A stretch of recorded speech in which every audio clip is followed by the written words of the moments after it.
Chers élèves, bonjour. Au niveau de la 11e séance, on va traiter les manipulations génétiques qui sont derrière ce qu'on appelle les OGM, les organismes génétiquement modifiés. Comme vous le voyez sur l'écran, on a une photo de pastèque dont la forme est tout à fait différente de celle qu'on connaît tous. Donc, elle a une forme, si vous voulez, cubique, voilà. Et on a également des tomates qui sont plus résistantes, hein. Donc ils forment ce qu'on appelle les plantes génétiquement modifiées, les PGM.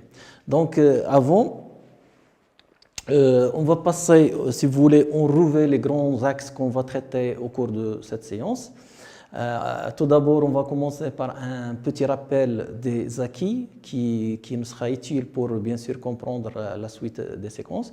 Et au niveau de la première séquence, on va parler un petit peu du transfert naturel des gènes chez les plantes pour bien sûr comprendre cette technique de formation des organismes génétiquement modifiés. La séquence 2, on va voir les techniques de modification génétique chez les plantes au labo.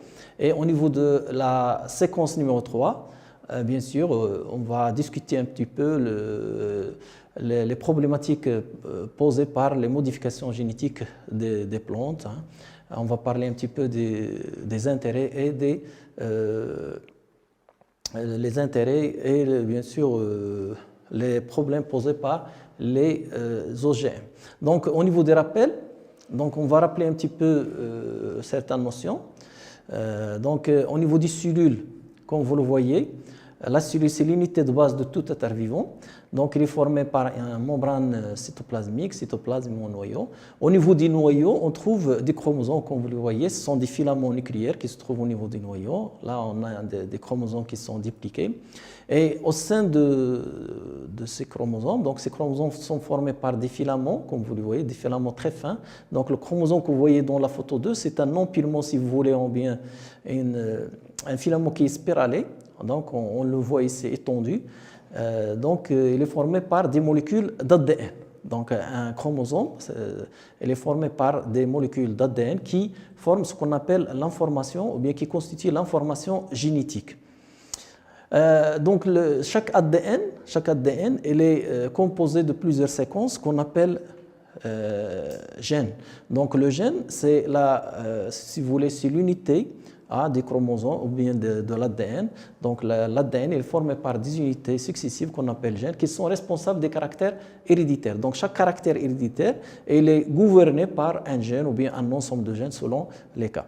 Donc ces notions sont très importantes pour comprendre les modifications génétiques. Donc on va maintenant commencer par des observations. Donc, on a des photos. Dans la première photo, document 1, on a à gauche une banane qui est normale. Et vous voyez au niveau l'altération, si vous voulez, de la paroi du banane. Et au niveau de la photo, ou bien au niveau de la région droite, vous voyez une banane qui est génétiquement modifiée. On voit qu'elle n'est pas altérée, donc la paroi n'est pas altérée, elle reste intacte pendant un certain temps. Au niveau de la deuxième photo, on a deux types de plantes de maïs. Donc on a une plante de maïs normale. Vous voyez, les feuilles sont altérées, sont courbes. Par contre, au niveau de la plante à droite, on a un maïs PGM, c'est-à-dire une plante génétiquement modifiée. On voit que la plante elle est bien résistante, elle est en bon état, à la différence du maïs normal. Dans la photo de droite, vous voyez bien sûr deux épis de maïs. À gauche, l'épi de maïs normal, et on voit qu'il est altéré à cause parce qu'il est ravagé par les chenilles de l'apirale, donc c'est un insecte. Donc les chenilles ravagent les épis et bien sûr ils causent des destructions au niveau des récoltes. Par contre à droite, vous voyez voilà, un épi de maïs qui qui est intact, qui est résistant bien sûr à la larve de pyrale. Donc c'est un maïs qui est génétiquement modifié. Et donc comme ça, on voit que les PGM, c'est-à-dire les plantes génétiquement modifiées, ce sont des plantes qui ont acquis des caractères héréditaires, comme on va le voir, qui leur permettent de résister soit aux insectes ou bien de résister pendant une longue durée. Donc les transformations génétiques des plantes se fait, bien sûr, comme on va le voir en détail, se fait par l'intégration dans leurs chromosomes de gènes étrangers qui leur permettent d'acquérir de nouveaux caractères. Donc les nouvelles saveurs, la résistance contre les parasites comme on le vient chez le maïs, l'amélioration de la conservation comme on vient de le voir chez le bananier. Les plantes obtenues sont dites OGM, organismes génétiquement modifiés. Et si on veut spécifier, on parle de PGM, c'est-à-dire de plantes génétiquement modifiées, puisqu'on va traiter dans cette séance les plantes génétiquement modifiées. Donc, on va se poser les questions suivantes. Comment se fait la transformation génétique naturelle des plantes? Quelles sont les techniques adoptées au laboratoire pour produire des plantes génétiquement modifiées? Et quels avantages et risques présentent les plantes transgéniques, c'est-à-dire les plantes génétiquement modifiées? Donc, on va entamer la première séance dans laquelle on va étudier le transfert naturel des gènes chez les plantes. Donc, la première fois, bien sûr, l'étude des OGM, elle s'est basée sur le transfert naturel des gènes chez les plantes, et dans ce cas, on va, ou bien dans cet axe, on va identifier la maladie qu'on appelle la gale décollée et le facteur qui en est responsable chez certains arbres fruitiers, et puis on va décrire comment la plante elle est infectée par cette maladie, et on va déduire les caractéristiques d'une infection naturelle d'une plante par une bactérie. Donc on va commencer par, bien sûr, vous montrer ce que c'est qu'une gale décollée. Comme vous le voyez, c'est une sorte de tumeur dans la base, à la base de la plante, dans la partie qui sépare la racine de la tige. Donc vous voyez la tumeur qu'on appelle gale. Donc l'autre photo, on voit clairement la gale en haut, voilà. Vous pouvez avoir une idée sur la taille de la gale en la comparant avec le bonhomme qui regarde la gale. Voilà.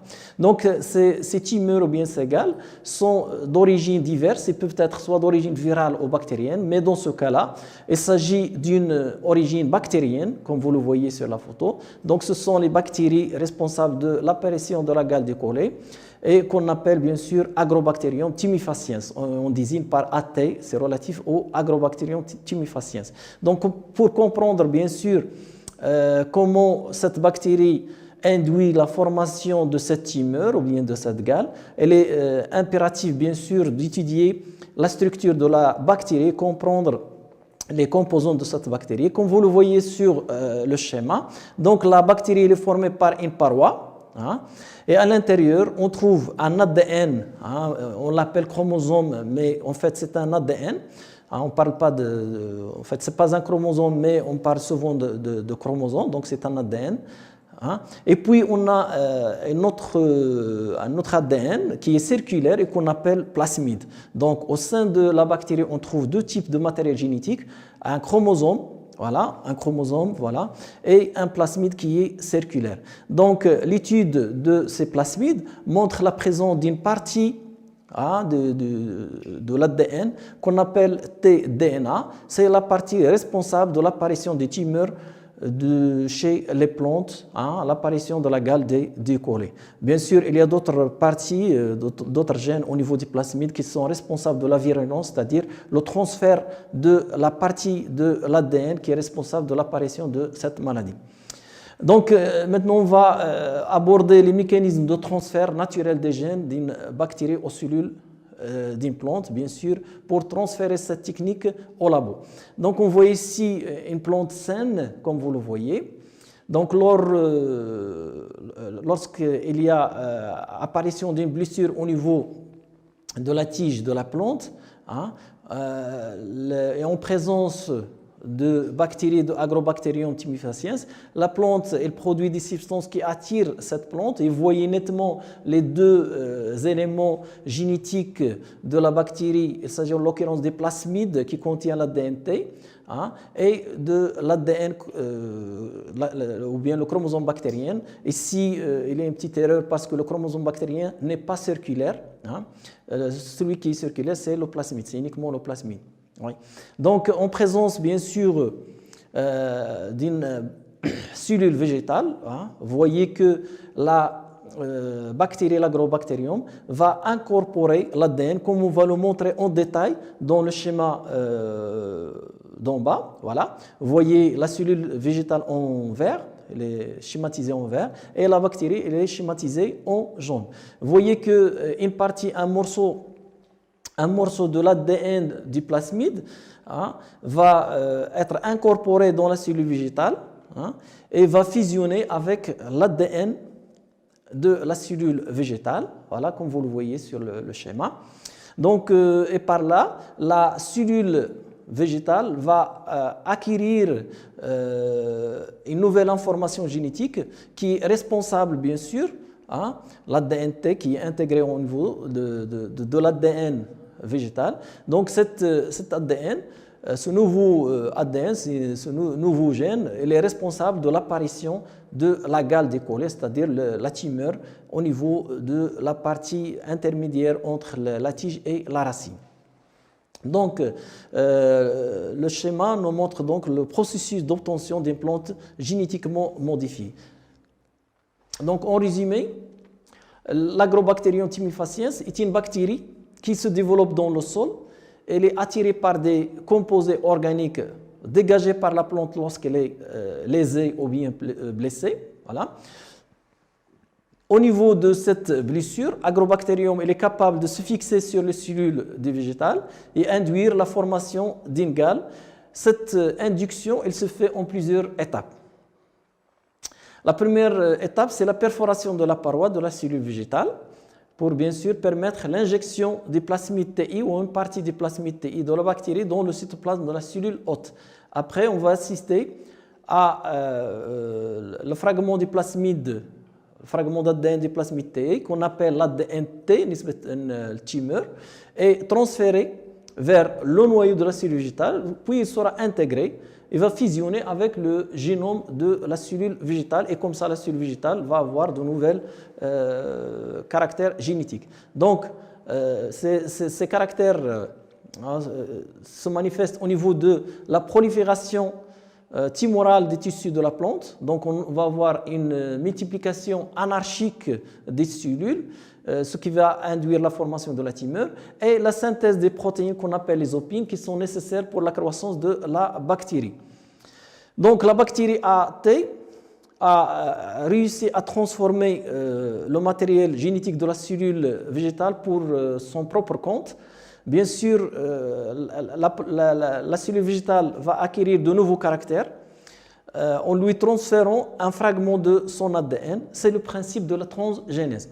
Et donc la transgénèse, c'est quoi la transgénèse? C'est la technique qui permet l'obtention de variétés de végétaux utiles à l'homme pour induire, ou bien plutôt par l'introduction de gènes d'espèces différentes et l'acquisition de propriétés nouvelles. Donc maintenant, on va voir les effets de... Voilà. On va voir les effets de cette transformation génétique causée par la bactérie. Donc, on voit ici la plante qui est blessée. On a montré le couteau pour montrer la blessure au niveau de la plante. Et en présence de l'Agrobacterium timifaciens, qui sera attiré par des produits produits par la plante. Donc, l'Agrobacterium va modifier le patrimoine génétique de la cellule végétale, ce qui va entraîner un ensemble de caractères. Donc voilà, donc la cellule végétale sera transformée, on voit nettement l'intégration de l'ADN-T, le morceau du plasmide, voilà, qui est intégré dans le chromosome de la cellule végétale. Donc la première des choses, c'est la transformation de la cellule végétale. Deuxièmement, on va voir une croissance indépendante des hormones, c'est-à-dire une croissance anarchique des cellules végétales, ce qui va induire la formation de tumeurs. Bien sûr, pour la bactérie, c'est un bénéfice pour avoir un maximum de cellules, pour produire un maximum d'opines, voilà. Donc les opines qui seront la source ou bien qui forment la source de carbone et d'azote pour les agrobactériums. Donc au niveau de la tumeur, bien sûr, on trouve une mosaïque de cellules. Il y a des cellules qui ont intégré l'ADN, voilà, qui ont intégré l'ADN-T de l'Agrobacterium timifaciens, donc ils vont acquérir ce nouvel caractère, ou bien ces nouveaux caractères plutôt. Et il y a des cellules qui n'ont pas fixé ou bien intégré l'ADN-T, donc elles vont rester des cellules normales. Donc là, vous voyez une structure mosaïque au niveau de la tumeur. Donc, au niveau de la séquence 2, on va traiter les techniques de modification génétique chez les plantes au laboratoire. Donc, on va se servir de ces connaissances de transfert génétique dans la nature, bien sûr, pour l'exploiter au labo. Donc, dans cette séquence, on va décrire les étapes d'obtention d'une plante génétiquement modifiée au labo par un transfert utilisant un vecteur biologique, technique indirecte. Donc, vous voyez au niveau des schémas, on a une bactérie avec un plasmide qui joue le rôle de vecteur. Donc, le plasmide il joue le rôle de vecteur. Voilà. Le noyau, toujours l'ADN ou bien le chromosome de la bactérie. Donc, le plasmide, c'est un ADN secondaire, n'est pas essentiel pour la bactérie. Il peut le perdre, il n'y a pas de problème. Donc, au niveau de l'autre côté, vous voyez une cellule contenant un gène recherché, c'est-à-dire le gène qui est responsable des caractères héréditaires qu'on cherche. Donc, qu'est-ce qu'on va faire? Donc, on va isoler le plasmide. Donc, dans un premier lieu, on va isoler le plasmide parce qu'il va jouer le rôle de vecteur, voilà, le vecteur du gène qu'on veut, sur lequel on va travailler. Et au niveau de la cellule, contenant le gène recherché, on va procéder à couper, si vous voulez, voilà, on va couper le gène par l'utilisation d'enzymes qu'on appelle les enzymes de restriction. Donc, ce sont des enzymes spécifiques qui peuvent couper à des endroits très précis pour, bien sûr, isoler le gène recherché. Donc, après ces étapes, bien sûr, on va procéder à l'insertion. Donc, on va insérer le gène recherché. On va l'insérer dans le plasmide qui va jouer le rôle de transporteur. Donc, après quoi, on va introduire le plasmide, comme vous le voyez sur le schéma, dans la bactérie. Donc, la phase d'introduction des plasmides dans la cellule bactérienne, dans le but, bien sûr, de multiplier la bactérie afin de multiplier la copie de gènes recherchés. C'est-à-dire, on peut, avec cette multiplication, avoir des clones de gènes. Par la suite, on peut avoir un nombre illimité de gènes du caractère recherché. Donc après, on a deux voies. Soit qu'on va utiliser ces bactéries, bien sûr, qui vont exprimer leur gène, et pour donner bien sûr des protéines, parce que le gène donne des protéines, va donner des protéines. Bien sûr, des protéines qu'on va utiliser soit dans le domaine médical, par exemple l'utilisation ou bien production de l'insuline, de l'hormone de croissance, ou bien on va procéder à un isolement des gènes, des copies du gène pour les utiliser après.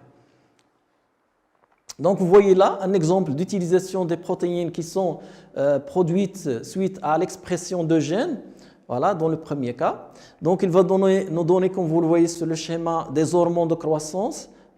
Vous le voyez ici, on a un enfant qui est nain, qui ne produit pas des hormones de croissance. On peut s'en servir de cette technique pour produire des hormones de croissance. Donc, il va remédier l'absence de la production de cette hormone par cet enfant. Donc ce côté médical, on ne va pas en parler parce qu'il ne nous intéresse pas dans cette séance. On va parler des côtés, si vous voulez, végétal. Donc on va isoler des copies, si vous voulez, ou bien des copies des gènes. Donc ces copies, on va les insérer dans des plantes pour acquérir bien sûr de nouvelles caractères héréditaires. Et comme ça, on va voir des PGM, c'est-à-dire des plantes qui sont génétiquement modifiées. Donc là, on va donner en détail les étapes de la transgénèse, c'est-à-dire de la transformation génétique. Donc on va commencer d'en haut, à gauche. Voilà. La première des choses, on va identifier le gène d'intérêt sur un organisme donneur qui peut être soit une bactérie, une plante, un animal, etc. Voilà. Après quoi, on va procéder à l'isolement des gènes d'intérêt par l'utilisation bien sûr, par l'utilisation des enzymes de restriction. Et après, on va procéder à l'intégration, on va intégrer le gène d'intérêt dans un plasmide, comme vous le voyez sur le schéma. Ensuite, on va procéder à la multiplication pour avoir plusieurs copies de gènes recherchés. Et on a deux voies. Soit qu'on va procéder par la technique de bombardement, c'est-à-dire on va fixer les gènes sur du billes, on va bombarder les cellules pour faire pénétrer et introduire le gène recherché. Ou bien on va utiliser la technique biologique, c'est-à-dire on va se servir des bactéries, qui vont, par exemple ici Agrobacterium, qui va bien sûr intégrer le gène à l'intérieur de la cellule végétale. Donc après bien sûr l'intégration de la cellule, on va sélectionner les cellules transformées parce que toutes les cellules ne seront pas transformées, certaines seront transformées, d'autres pas. Donc après la sélection des cellules transformées, on va procéder à la régénération. Donc on va produire des plantes à partir de ces cellules, on va produire des cales qui vont se multiplier et donner des plantes, comme vous le voyez. Et on va essayer d'évaluer l'expression des gènes. Est-ce que effectivement la plante a pu exprimer le gène qu'on a introduit à l'intérieur de cette plante?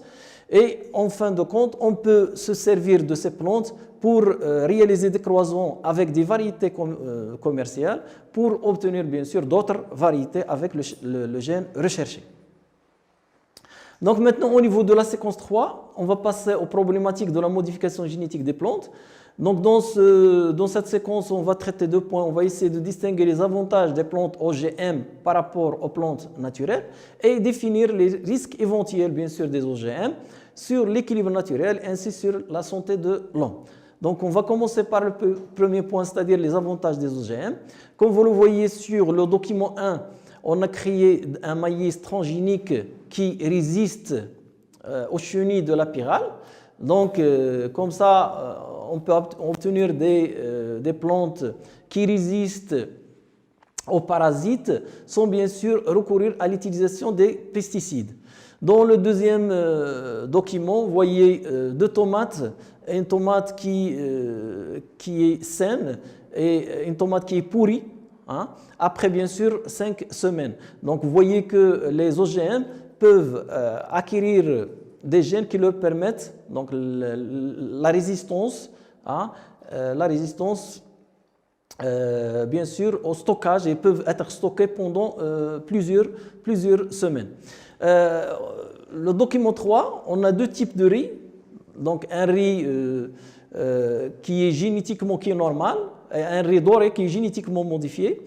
Donc le riz qui est blanc, donc lui manque la vitamine A. Donc on a injecté dans le riz doré, si vous voulez, un gène qui est responsable de la production de la bêta-carotène, qui est responsable de la production de la vitamine A. Et par la suite, on va avoir un riz qui produit un précurseur de la vitamine A, il s'agit en l'occurrence de la bêta-carotène. Donc après avoir étudié les avantages des PGM, c'est-à-dire les plantes génétiquement modifiées. Donc, ces avantages sont l'enrichissement du patrimoine végétal, comme on l'a vu tout à l'heure, et la protection des sols contre l'érosion, la résistance des plantes aux insectes ravageurs et aux mauvaises herbes, et l'amélioration de la qualité des nutriments et le contrôle de la maturation des fruits, comme le cas des tomates et le cas du riz. Maintenant, on va entamer les risques des OGM. Donc, les OGM peuvent avoir des risques soit sur la santé ou bien sur l'environnement. Au niveau de la santé, il y a le risque de toxicité des protéines surproduites par les OGM. Il y a également le risque de toxicité qui est dû à la surproduction de substances toxiques naturellement présentes dans la plante. Et il y a le risque de production de substances qui sont allergènes, c'est-à-dire qui produisent de l'allergie chez le consommateur. Maintenant, les risques des OGM au niveau de l'environnement, bien sûr l'environnement. On a une toxicité sur l'environnement, pour l'environnement, c'est-à-dire le sol, l'eau, faune et la flore. Possibilité de dissémination, risque de croisement avec les plantes de la même espèce, c'est-à-dire qu'on ne peut pas contrôler les plantes génétiquement modifiées, donc on peut avoir le risque de dissémination. Après, on a le risque de croisement avec des plantes sauvages. Et avec ceci, on a fini la séance numéro 11, dans l'espoir de vous revoir dans la séance 12, Inch'Allah. Wassalamu alaikum.